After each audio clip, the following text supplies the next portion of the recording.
Nagbabalik po ang homepage. Ang breast cancer ang nangungunang cancer ngayon sa mga kababaihan dito sa ating bansa. At ang Pilipinas ay ang may pinakamataas na kaso ng breast cancer sa Asia.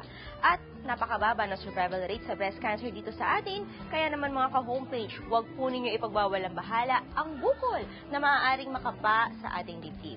Kaya upang mas magkaroon tayo ng impormasyon kung paano masugpo at maiwasan ang breast cancer, makakasama natin ngayong umaga si Dr. Rachel Rosario, Executive Director ng Philippine Cancer Society. Good morning po, Dr. Rachel. Good morning. Welcome po sa homepage. I'm very happy to be here. Ayan. Usapang breast cancer po tayo ngayon. Ano po bang nangyayari pag breast cancer? Kapag ba may bukol ka sa dibdib, ibig sabihin ng breast cancer na siya? Kadalasan may nakakapa yung isang babae na bukol sa suso, hindi naman nangangahulugan kaagad na breast cancer ito.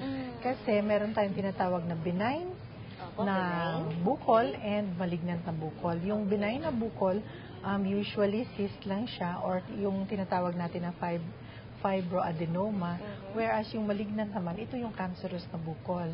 Up to 85% naman ng mga bukol sa suso, usually benign. Ay, salamat naman. Salamat naman. Pero how do you know po, Doc, kung ang isang bukol benign or malignant? Nakukuha po ba yun sa kapa?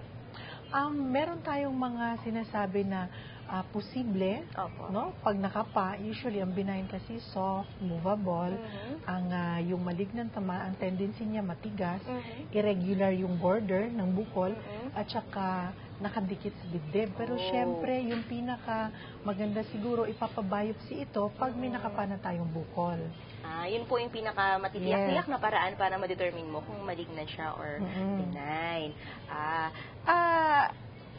Sino po ba ang prone sa breast cancer? Kapag bababae ka, automatic ang risk mo mataas.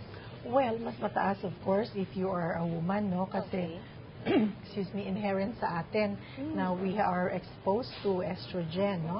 Ang mga kalalakihan, although nangyayari ito, pwedeng mangyari ito sa kanila. Pwede rin po. Yes, pero less than 1% lang siguro.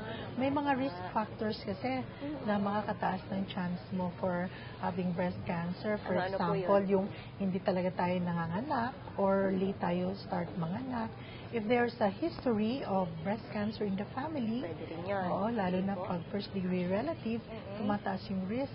If we are somewhat overweight, more than 25% ng ating BMI, na pwede naman nating pababaan, di ba? If we smoke, generally, no?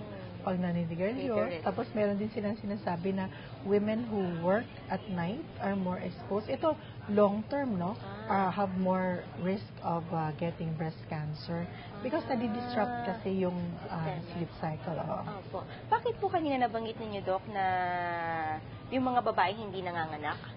Mas prone sila. Bakit po? Mas tataas kasi yung risk natin pag meron tayong tinatawag na prolonged exposure to estrogen. Diba, from the moment kasi you have your mens, yes, it's hormone related from the moment you have your mens until mag-menopause ka. Pag hindi interrupted in between yan, mas tumataas yung chance.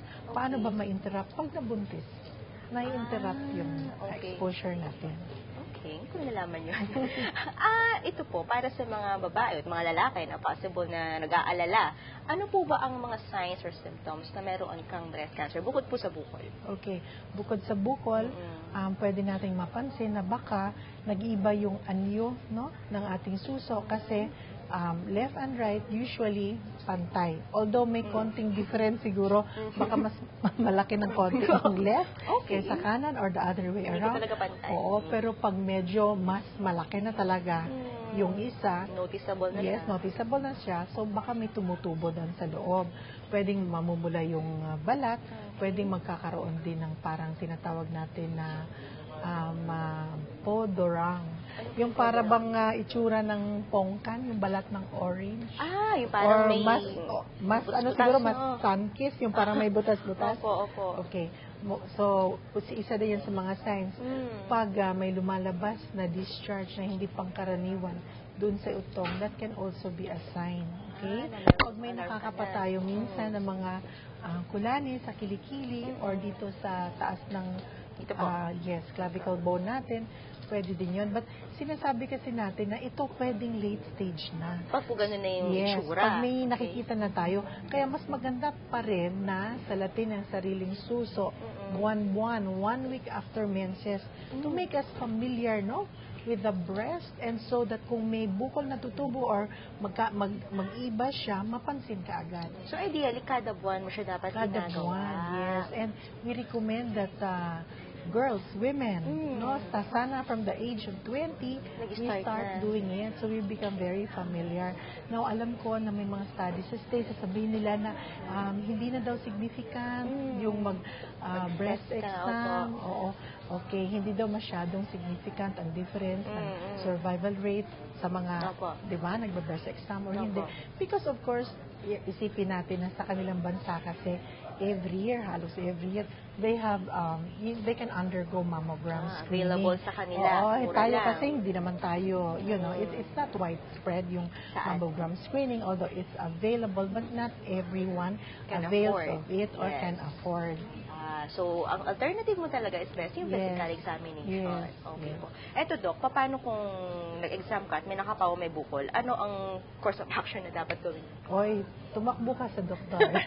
Yun talaga. Pero, sige, wag na lang takbo. We have to go see our doctor. Do not panic. Remember, 85%, it might just be benign. Of course, but we want to discover it early kasi this is what we call secondary prevention, diba, of breast cancer. We try to discover it early para nga pag maagapan, then mas mataas ang chance of recovery or survival. How do you know po, when you say early stage, ano po yung early stage? Ito yung mga stage 0, 1, or 2. Okay. No? Kadalasan sinasabi na 3 or 4 late stage na yan. But for breast, we know that because of technology at maganda na yung mga gamot natin, kahit magsi-stage 3 tayo, meron pa rin tayong pwedeng gawin. O kahit stage 4, di ba? We have palliative chemotherapy, palliative na radiation, pwede pa rin yung i-avail, no, or ibibigay dun sa mga pasyente natin para naman kahit papano matagdagan yung ating days. Paano po, Doc, yung bagit nyo kanina, pagsusuri sa suso, isa sa mga paraan yan. Yes. Paano po yung tamang paraan? Kung hindi man po ninyo ma-demo, syempre, yung ano lang po, yung explanation kung how. Okay. Ang explanation siguro dyan, it's really parang kakapain mo siya, no? In a fashion na it can be from inside going outside, no? In a circular fashion. Pwede rin siyang up and down. Pero yung mahalaga kasi makapa mo yung buong suso. Pati yung dito sa taas at yung sa kilikili. Okay po. I understand ang Philippine Cancer Society, meron po yata sa kanilang website. Yes, we have a website. They can go to our website. Ayan. Imbitahan po ninyo sila para makita niyan. Okay. Finally, Doc, last question po. Kung sakali ma-determine, ma-diagnose na meron breast cancer, ano po ang treatment? Ano pwede nilang gawin? Go to the doctor, talk with your doctor. Usually, you will be given advice kung anong magandang gawin, pero marami tayong pwedeng gagawin. There's surgery, there's chemotherapy, there's hormonal therapy, and earlier, before we came here, you were asking me about alternative therapy. So, how effective is that? How effective is alternative therapy? For now, kasi we do not have any studies that show na it's very effective. However, there are other mga supplements, di ba? Na binibigay nila na tinatawag natin, pwede namang supplementary siguro. Doon sa medical treatment. Doon sa medical treatment. It's really up to the patient, no? Eventually, kung ano talagang gusto niyang gawin.